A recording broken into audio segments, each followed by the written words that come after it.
안녕하세요. 북인일링입니다. 오늘은 영국이 낳은 가장 위대한 소설가인 찰스 디킨스의 작품 올리버 트위스트를 만나보겠습니다. 지은이 찰스 디킨스 1812년 영국 남부 포츠머스에서 태어났다. 아버지는 해군 경리국 사무원이었으나 낭비가 심해 1824년 재정적 파탄에 이른 뒤 채무 관계로 감옥에 가게 되고 저자는 공장의 수공업 노동자로 일하게 된다. 아버지의 추록과 함께 다시 시작된 학교 생활은 15세에 끝나고 변호사 사무실의 서기로 취직했다가 법정의 속기사를 거쳐 다시 신문사의 기자가 되었다. 1833년 그는 잡지에 단편 소설을 기고하기 시작했으며 수많은 작품을 발표했다. 저자 서문. 이 이야기의 대부분은 본래 어느 잡지에 실렸었다. 기고를 마친 후 3년 전 현재의 형태로 탈고했을 때 나는 그것이 어떤 매우 높은 도덕적 측면에서 또 아주 높은 도덕적 기준으로 반대를 받을 것이라고 충분히 예상했었다. 결과적으로 내 예상은 빗나가지 않았다. 나는 몇 마디 할 수 있는 지금의 기회를 살려 이 책의 출간에 관한 내 목적을 설명하려 한다. 나로서는 이렇게 하는 것이 일종의 의무이기도 하다. 이 이야기의 등장인물들이 대부분 범죄자들과 런던 인구의 하류층에서 선정되었다는 것이 아주 조잡하고 충격적인 설정으로 보일 것이다. 사익스는 도둑이고 페이기는 장물합이며 소년들은 소매치기에다가 주인공 소녀는 매춘부다. 하지만 나로서는 가장 추하고 불쾌한 이야기에서도 가장 순수하고 선한 교훈이 얻어질 수 있음을 인정한다. 내가 이 책을 쓸 때 비록 등장인물들의 언어가 귀에 거슬리기는 하겠지만 왜 찌꺼기 같은 밑바닥 삶에서는 적어도 거품과 같은 최상류층의 삶에서와 마찬가지로 도덕적인 목적을 위한 소재를 얻을 수 없는지 아무런 이유도 찾지 못했다. 이런 정신으로 나는 모든 역경에서 살아남아 결국 승리하는 선의 원리를 소년 올리버를 통해 보여주고자 했다. 1부. 어느 마을이든 마을 크기에 상관없이 오래전부터 을에 하나씩 있기 마련인 공공 건물이 바로 구빈원이다. 어느 날 구빈원에서 한 생명이 태어났다. 아기는 교구 의사의 손에 이끌려 슬픔과 고통이 가득한 질곡 같은 세상 밖으로 나오게 되었다. 하지만 이후로 꽤 한참 동안 아기가 이름이나마 제대로 붙여질 만큼 살아남을지조차 상당히 의문인 상태가 지속되었다. 그렇게 태어난 올리버의 곁에는 아무도 없었다. 주위에 있는 사람이라고는 그저 이 뜻밖의 갑작스러운 출산 덕에 얻어마시게 된 공짜 맥주로 눈빛이 흐릿해진 가난한 노파와 고용계약에 따라 이런 일을 하는 교구의사 둘뿐이었다. 몇 번의 고비 끝에 올리버는 재채기를 하며 숨을 뱉어냈다. 남자아기다운 우렁찬 목소리로 3분 15초나 세상 떠나갈 듯 울어젖혔다. 젊은 여성이 힘겹게 창백한 얼굴을 베개에서 들어올리고는 희미한 목소리로 입을 열었다. 죽기 전에 아기 얼굴이라도 한번 보여주세요. 교구 의사가 아기를 엄마의 품에 안겨주었다. 아기 엄마는 차갑게 식은 허연 입술을 아기의 이마에 꾹 누르더니 양손으로 자기 얼굴을 감싸고 초점 없는 멍한 눈빛으로 몸을 부르르 떨다가 한순간에 뒤로 쓰러져 숨을 거두고 말았다.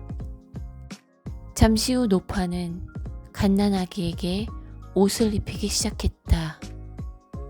아기 올리버 트위스트에게 옷이 부여하는 힘은 엄청났다. 교구의 아이, 즉 구빈원의 고아로 늘 배를 골아 할 일 없이 세파에 이리저리 시달리는 보잘것없는 존재로 세상 모든 사람들에게 경멸받지만 아무런 동정도 받지 못하는 인생으로 말이다. 해당 구빈원은 굶주리고 궁핍한 상황에 처한 젖먹이 고아가 들어왔다는 사실을 교구로 보고한다. 교구는 젖먹이 올리버 트위스트에게 필요한 보살핌과 영양분을 충분히 제공할 수 있는 여성 인력과 보금자리가 있는지 엄중히 묻는다. 구빈원은 애석하게도 그런 인력이 없다고 대답한다. 그러면 교구는 아주 너그럽고 자비로운 태도로 5km 정도 떨어진 고아 농장이라 할 수 있는 구빈원 지부를 소개해준다. 구빈법을 위반한 고아들 20명이나 30명이 노부인 한 명의 보살핌하에 음식이나 옷이 너무 넘치는 불편함 없이 마루를 뒹굴며 살고 있는 곳이었다. 노부인은 주급에서 자기 몫을 더 크게 떼고 난 후 교구 아이들에게 원래보다 훨씬 더 적은 몫을 할당했다. 이런 고아 농장의 구조 아래서는 특별하거나 풍성한 열매를 기대할 수 없는 법이다. 어느덧 9살 생일을 맞이한 올리버 트위스트는 창백하고 빼빼 마른 아이로 약간 땅딸막한 키에 몸집이 지극히 왜소했다. 그러나 천성이든 부모에게 물려받았든 올리버의 가슴 속에는 강건하고 굳건한 기상이 담겨 있었다. 그러던 어느 날 올리버가 9살이 되는 생일날이었다. 불경하게도 배가 고프다고 말한 죄로 흠씬 두들겨 맞은 후 석탄 지하실에 갇힌 신세가 되었다. 마침 그때 말단 교구관 범블씨가 방문을 했다. 그가 방문한 이유는 올리버가 이제 여기에 있기엔 나이가 너무 많아서 이사회가 다시 구빈원으로 불러들이기로 결정을 내렸으며 그래서 직접 데리러 온 것이라고 말했다. 배고픔에 못 이겨 조금 전까지 학대를 당한 올리버는 노부인에게 이별을 고했고 범블씨를 따라 구빈원에 가게 되었다. 그날은 이사회가 열리고 있으며 이사회에서 당장 올리버를 보자고 했다. 이사회의 한 신사가 너는 교육을 받고 유용한 기술을 배우기 위해 여기에 온 거라고 설명했다. 그러면서 그 신사가 덧붙이길 너는 내일 아침 6시에 낡은 밧줄에 실밥을 푸는 일부터 시작해야 한다고 말했다. 그리고 이사회의 신사들은 가난한 사람들이 구빈원을 좋아한다는 사실에 착안해 자신들이 이런 체계를 바로잡아야 한다고 생각했다. 그래서 이사회의 신사들은 가난한 사람들이 구빈원 안에서 서서히 굶어 죽든가 아니면 바깥에서 빠르게 굶어 죽든가 둘 중에 하나를 선택하도록 하는 규칙을 세웠다. 올리버 트위스트가 구빈원으로 옮겨온 후 6달 동안 이 체계가 원활하게 잘 돌아갔다. 올리버 트위스트와 동료 아이들은 석 달 동안 서서히 굶어 죽어가는 고문을 당하고 있었다. 아이들은 회의를 열어 제비를 뽑아 그날 저녁을 먹은 후에 구빈 원장에게 가서 죽을 더 달라고 말할 사람을 결정했다. 하필이면 올리버 트위스트가 뽑히고 말았다. 올리버는 구빈 원장에게 다가가 음식을 조금만 더 달라고 이야기했다. 이 사실을 범블씨가 이사회의 신사들에게 알렸다. 이사회에서는 올리버를 당장 가두었다. 그리고는 이튿날 아침에 구빈원 대문에는 올리버 트위스트를 교구에서 데려가주는 사람에게 5파운드를 지급하겠다는 공고가 나붙었다. 다시 말하자면 어떤 직종이나 업종, 직업이건 간에 도제를 원하는 사람이면 남녀 누구에게나 올리버 트위스트와 5파운드를 준다는 내용이었다. 올리버는 어두운 독방에 수감되었고 이틀에 한 번꼴로 아이들이 배식받는 넓은 식당으로 끌려나가서 공적인 경고와 본보기로 공개 매질을 당했다. 어느 날 아침 굴뚝청소부 갬필드 씨는 밀린 집세를 고민하던 차에 구빈원 대문에 붙은 공고를 보게 되었다. 당장 5파운드가 필요한 금액이기도 했고 굴뚝일을 시키기에 올리버가 적합할 것이라는 생각이 들었다. 갬필드 씨는 구빈원의 이사들과 올리버에 대한 흥정과 거래를 마무리한 후 올리버를 데리고 관청으로 가서 도제 계약서에 치안 판사의 서명과 승인을 받아야 했다. 교구관 범블씨는 올리버에게 2가지를 맹세하라며 일러놓았다. 하나는 치안 판사 앞에서 아주 행복해하는 것처럼 보일 것. 그리고 또 하나는 치안 판사가 도제 생활을 하고 싶으냐고 물으면 정말 진심으로 그렇다고 대답하라는 것이었다. 이윽고 관청에 다다르자 올리브는 2명의 판사 앞에 데려가졌다. 하지만 범블씨의 권고대로 올리브는 말하지 않고 무시무시한 갬필드 씨를 따라가느니 차라리 어두운 벌방에 다시 쳐넣고 굶기고 두들겨 패고 원한다면 목숨까지 가져가라고 명해 주시라고 애걸복걸했다.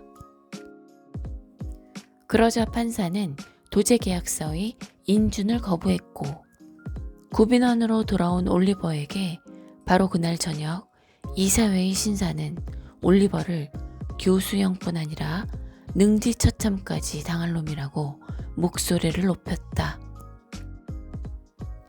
이튿날 아침 또다시 올리버 트위스트를 데려가는 사람에게는 누구든지 5파운드의 살해금을 내겠다는 공지가 붙었다. 명문가에서 성년이 된 젊은 남자가 재산 소유권이든 복귀 재산이든 자녀 재산이든 어떤 기대 재산도 상속받지 못하는 입장에 처했을 때는 바다로 보내 배를 타도록 하는 것이 매우 일반적인 관습이었다. 구빈원 이사회는 한자리에 모여 이처럼 현명하고 유익한 사례를 모범 삼아 올리버 트위스트를 작은 무역선에 실어 불건전한 항구로 보내버릴 방편을 의논했다. 이것만이 올리버를 처리해버릴 수 있는 최선의 방법인 것 같았다. 범블씨는 사전조사 명목으로 몇 번이나 파견되어 선실 심부름꾼 고아를 원하는 선장을 찾아다녔다. 때마침 임무수행 결과를 보고하러 구빈원으로 돌아오던 중 대문 앞에서 우연히 마주치게 된 사람이 바로 교구의 장의사인 소어베리 씨였다. 소어베리 씨는 올리버를 데리고 가고 싶다고 얘기했다. 그러자 범블 씨는 장의사의 팔을 잡아 구빈원 안으로 데리고 들어갔다. 회의실에서 이사들과 소어베리 씨가 5분간 밀담을 나눈 결과 올리버를 그날 저녁 소어베리 씨에게 시험 도제를 보내기로 결정했다. 시험 도제란 교구 도제의 경우 장인이 짧은 시험 기간 동안 음식을 많이 먹이지 않고도 충분히 많은 일을 시킬 수 있다는 것을 확인하면 몇 년 계약으로 그 아이를 마음대로 부려먹을 수 있게 해준다는 뜻이었다. 그날 저녁 어린 올리버는 신사들 앞에 불려가서 그날 밤 당장 장의사의 댁으로 가게 되었다는 말을 들었다. 여기에 더해 이사들은 올리버가 조금이라도 처지를 비관하거나 다시 구빈원으로 돌아오게 되면 그 즉시 배를 태워 바다로 보낼 것이라며 바다에 빠져 죽거나 선장에게 머리를 맞아 죽게 될지도 모른다고 엄포를 놓았다. 범블씨가 올리버를 데리고 목적지에 도착했을 때 장의사 주인은 가게 문을 막 닫는 참이었다. 장의사는 올리버를 좀 살펴보려고 촛대를 쳐들더니 자신의 부인을 불렀다. 이 녀석이 구빈원에서 데려온 아이라고 소개를 하자 소어베리 부인은 아이가 너무 작다며 투덜거렸다. 소어베리 부인이 옆문을 열고 가파른 계단 아래의 축축하고 음습한 돌방으로 올리버를 밀어넣었다. 석탄창고 옆의 부엌이라 불리는 곳이었다. 여기에는 부수수한 차림의 계집애가 앉아 있었다. 그 여자아이의 이름은 샬롯이었는데 올리버에게 식은 고기 부스러기를 좀 주라고 부인은 말했다. 허기로 잔뜩 독이 오른 올리버가 개걸스럽게 먹고 나자 소어베리 부인이 따라오라고 말했다.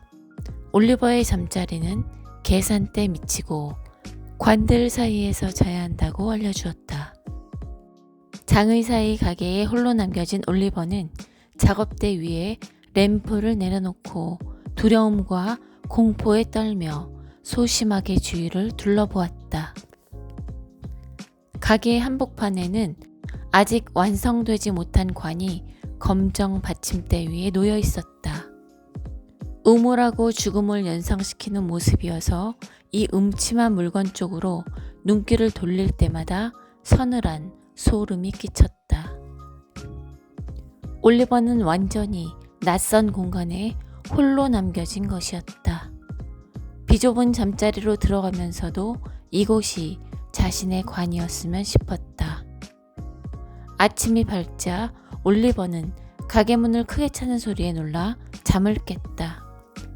가게 문을 걷어찬 노아라는 아이는 자선학교 학생이었지만 구빈원 고아는 아니었다. 길거리에 버려진 아이가 아니었으니 당연히 족보를 되짚어 보면 어렵게 살고 있는 부모까지 알아낼 수 있었다. 엄마는 세탁부로 허드렛 일을 하러 다녔고 아빠는 한쪽 다리에 나무 의족을 단 주정뱅이 퇴역 군인으로 일당 2펜스 반에다 비정기적인 연금 몇 페니를 더 받고 있었다. 동네 가게에서 일하는 아이들은 아주 오래전부터 길거리에서 노아를 보면 거지새끼처럼 불명예스러운 별명으로 불러대기 일쑤였다. 이런 모욕적 놀림에도 노아는 대꾸 한마디 없이 참고 지냈다. 그러나 이제 운명은 노아 앞에 이름 모를 고아 하나를 던져주었다. 이 고아는 가장 미천한 자조차도 손가락질하며 깔볼 수 있는 존재였다. 노아는 자기가 받은 모욕에 이자를 얹어서 실컷 되갚아 주었다. 한편 올리버가 장의사 가게에서 일한 지 한 달이 가까워 오고 있을 즈음 소어베리 씨는 올리버를 어린이들 장례식에 참여하는 회장꾼으로 알맞을 것 같다는 생각에 장례업의 비법을 알려줄 결정을 내렸다. 한 달간의 시험 기간이 끝나고 올리버는 정식으로 도제가 되었다. 상업적 용어로 말하자면 관 판매가 오르는 시기에 올리버는 몇 주 만에 상당한 경험을 얻었다. 홍역이 유행해서 아이들의 목숨을 위협해 수많은 장례 행렬이 이어졌는데 작은 올리버가 무릎까지 내려오는 상장을 모자에 달고 앞장설 때면 마을 어머니들이 형언할 수 없는 감탄과 감정을 숨기지 못했다. 한편 노아는 점점 더 심하게 올리버를 괴롭혀댔다. 고참인 자신은 변함없이 자선학교 학생 모자에 가죽바지 차림인데 반해 신참인 올리버가 승진해서 검은 지팡이와 상장을 늘어뜨린 모자를 쓰는 것에 질투가 심해졌기 때문이다. 노아를 따라 샬롯까지 올리버를 학대했고 소어베리 부인은 남편인 소어베리 씨가 올리버를 둘도 없는 친구처럼 대했기에 올리버가 눈엣가시였다. 계속되는 학대에 못 이겨 올리버는 도망치기로 결심했다. 런던이야말로 누군가가 도와주지 않으면 길거리에서 굶어 죽어갈 만한 집 없는 고아에게 딱 알맞은 곳이 아닌가라는 생각으로 런던을 향해 나아갔다. 런던으로 발걸음을 옮기던 올리버는 한 어린 방랑자 도킨스를 만나게 된다. 도킨스의 안내로 올리버는 장물아비인 페이긴 영감의 은닉처로 가게 된다. 그 영감은 오갈 곳 없는 아이들에게 소매치기를 가르쳐 훔친 물건들을 가져오게 하였고 올리버에게도 그런 일을 하도록 지시했다. 그래서 어느 날 도킨스와 어느 한 소년 그리고 올리버 세 아이들은 소매치기 임무를 수행하러 나가게 된다. 약삭 빠르고 경험 많은 두 소년이 어느 부유해 보이는 노인에게 다가가 소매치기를 하려 했을 때 그 노인은 그 상황을 인지하게 되었고 두 아이가 재빨리 도망치기 시작하자 몇 걸음 떨어져 있던 올리버도 혼란과 두려움 속에 한 발짝 늦게 도망을 치기 시작했다. 하지만 두 아이의 속임수에 올리버가 도리어 소매치기로 내몰리게 되었고 지나가던 행인의 주먹질로 인해 올리버는 진흙과 먼지를 뒤집어 쓴 채 쓰러져 피투성이가 되어 즉결 심판소로 끌려갔다. 소매치기를 당했던 부유한 노신사 브라운로 씨도 같이 가서 치안판사 앞에서 선서를 한 후 판사의 물음에 답을 하게 되었다. 브라운로 씨는 판사에게 법이 허락하는 한 최대한 관대하게 처리해 주기를 바란다고 말했다. 판사가 3개월 징역형을 내리고 마무리하려는 순간 모든 상황을 목격했던 책방 주인이 뒤늦게 나타났다. 그는 부유한 노신사 브라운로 씨가 책을 읽고 있을 때 두 명의 아이가 소매치기를 했고 올리버는 넉나간 모습으로 바라보다가 범인으로 몰리게 된 것이라고 설명했다. 결국 죄의 누명을 벗어난 올리버를 브라운로 씨가 자신의 집으로 데려가 극진하게 보살펴준다. 올리버는 곧 회복하게 되었고 너무나 감사하다고 말하면서 제발 문 밖으로 내쫓지 말고 하인으로라도 머물게 해달라고 브라운로 씨에게 간곡히 청했다.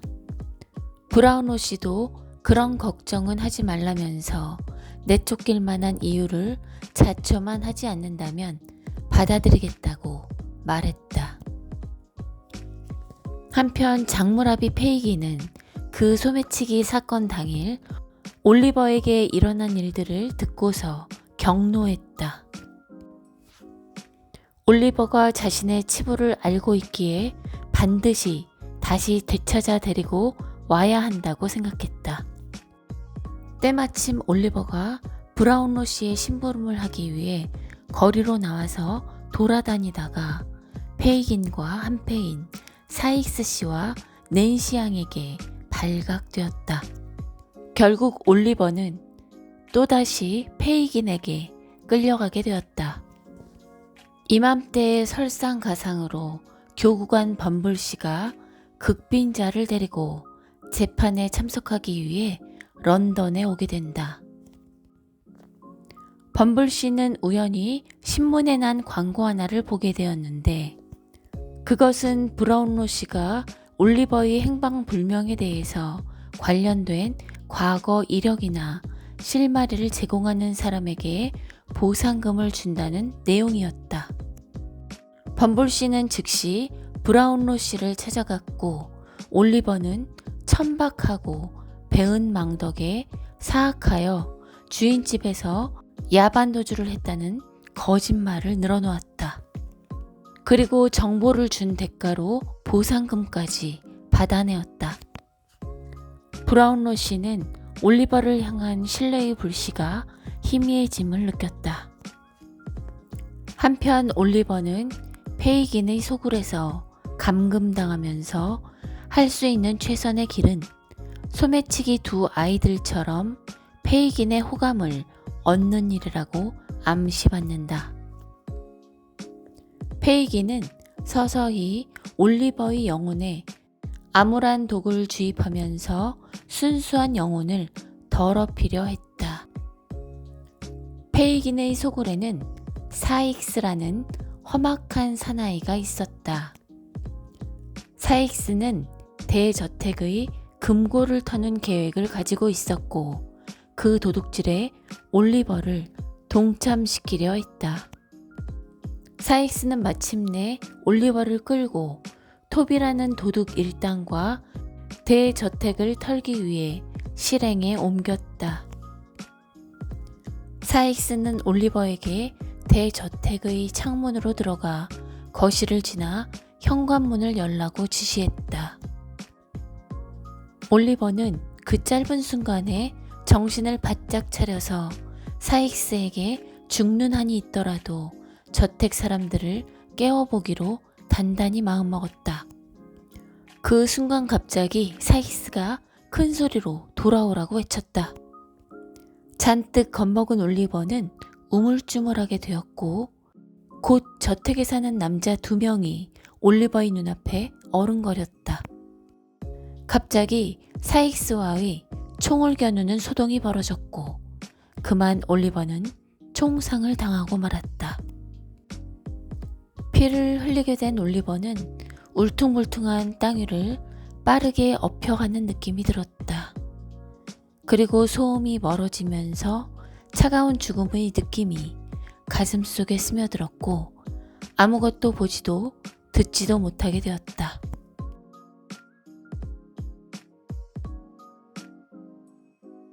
네, 여기까지 이 책의 일부를 함께 보았습니다.